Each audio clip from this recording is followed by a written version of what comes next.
Today is a very exciting day because it's new camera day. And my new camera is the Canon EOS R7, and what better way to test it out than to chuck it into the deep end and shoot a wedding with it. I'll actually get into the reasons why I chose the R7 over the R8 later on in the video, but first let's pack my bag and let's see what this camera is capable of. So I brought this camera to be my B camera to my Canon R6 Mark II, and I mainly brought it for video. But for this shoot, I used the 70-200 f2.8 on this camera for the whole entire day, and I actually didn't use it that much because, like I said, it's my B camera. I used it from the ceremony to the speeches, and I got some candids in the middle. My first impressions of the Canon R7 were actually very good. Now, the user experience for me is a massive one because I actually sold my EOS R to fund this camera, and I had a lot of problems with the ergonomics of the Canon EOS R. I didn't like the touchpad at the top, I didn't like how it didn't have a wheel, and I also didn't like how there was no joystick and the autofocus was a little bit off. Well, on the Canon R7, straight away I noticed how easier it is to use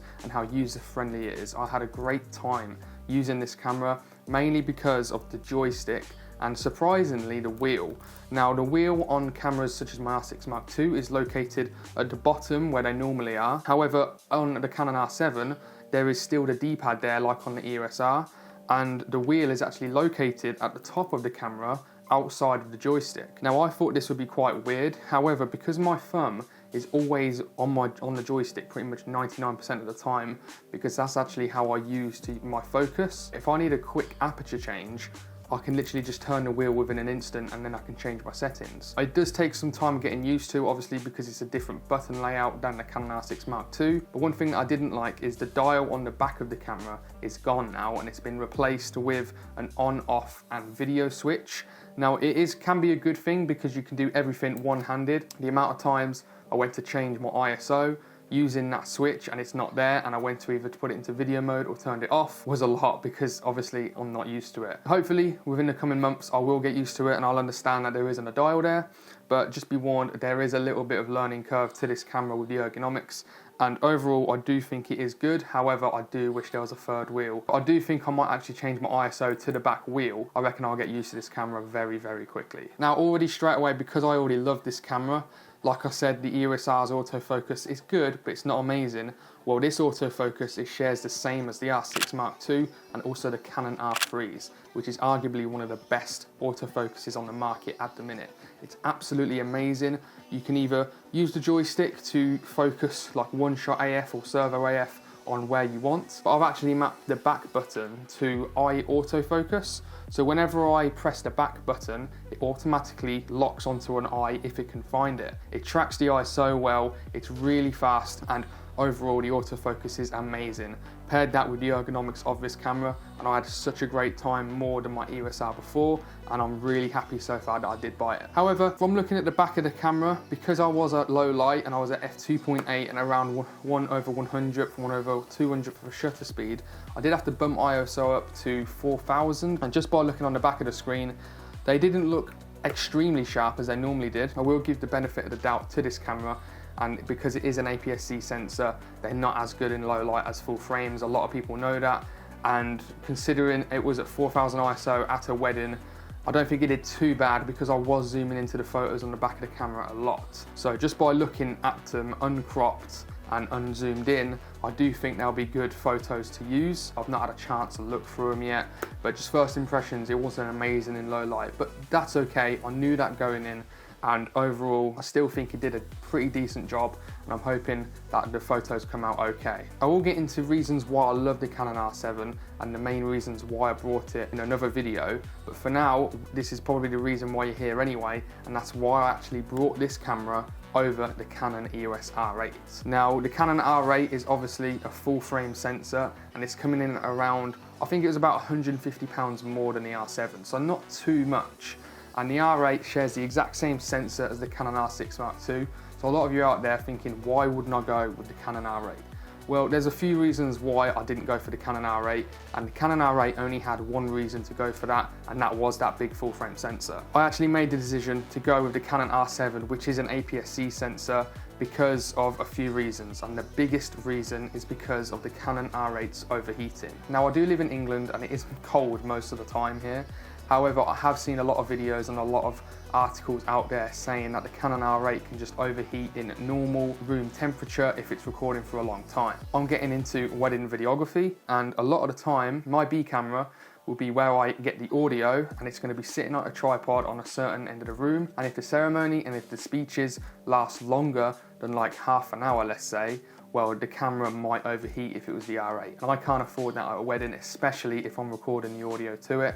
I want something that I can trust, and that is the massive factor why I got the R7, because I was very close to just say, right, I'm getting the R8, same sensor, full frame, but because of that overheating issue, I just couldn't risk it. Even if there is a low chance, I don't want to risk it, especially because that's where I'll be recording my audio. But it wasn't the only reason at all. I might be able to live with the overheating, but the overheating plus these other issues was the reasons why I went for the R7. And the second reason is because of the battery life. The Canon R8 has the small RP's batteries, so they're a lot smaller than the Canon LPE6 batteries. I could have got a V-mount battery. I am in the process of actually building my own rig, and I will be buying a V-mount battery soon anyway to use with the Canon R7.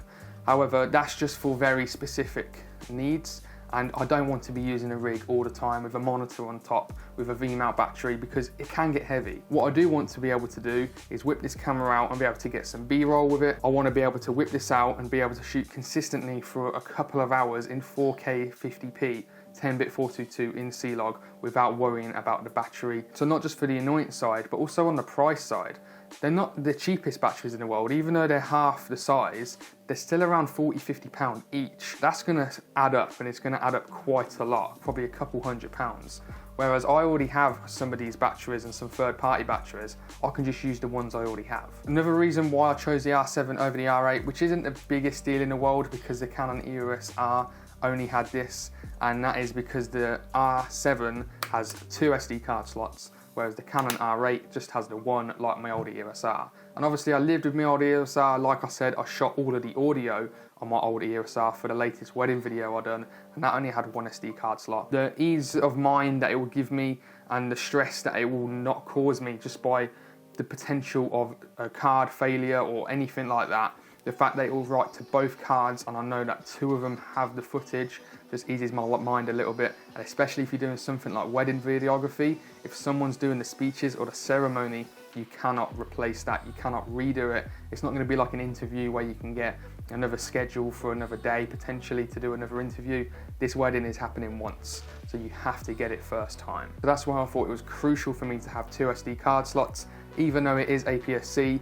I don't think APS-C is the worst in the world, especially for video. I think APS-C is actually a great choice for video. Probably the last reason why I chose the Canon R7 is because of IBIS. Now, I don't think IBIS is the best in Canon cameras because you do get out of IBIS wobble. I want to be able to get some nice stable shots. I have the choice to turn it off if I want to, and sometimes I might not always want it, but for the times that I do want it, which will probably be most of the time, especially when I'm handhelding with this Canon R7, I'm going to want IBIS, and I love that this camera does have IBIS. It might not be full frame, but then again, neither is the Canon C70, neither is the Canon C300 Mark III, and look how good them cameras are. You don't need full frame to capture stunning photos and videos, especially for video, which is what I bought this for anyway.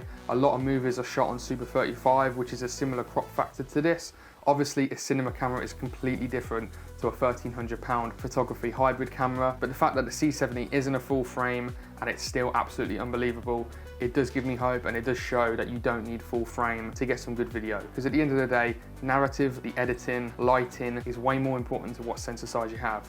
You can create a stunning, amazing feature film on an iPhone now if you have the correct lighting and story and audio, whereas if you have a full frame camera like my R6 Mark II, but you have no idea about the story, you don't light it well, and the audio is not very good, the phone will win every single day. Even though this is an APS-C sensor, I do kind of like it. I think it's pretty cute, to be fair, and I'm really looking forward to using this more, and I will be testing it out and using it to its full potential with photos and videos at weddings and just in general B-roll over the next coming months. For my full review, make sure you do subscribe to the channel and make sure you watch that video when it does come soon. Thank you very much for watching, and if you enjoyed this video, you might like this video up here where I actually talk about the Canon R6 Mark II full review for video. If you want to see how good that camera performed, as well as all the other amazing things that camera can do for video, then watch this video next.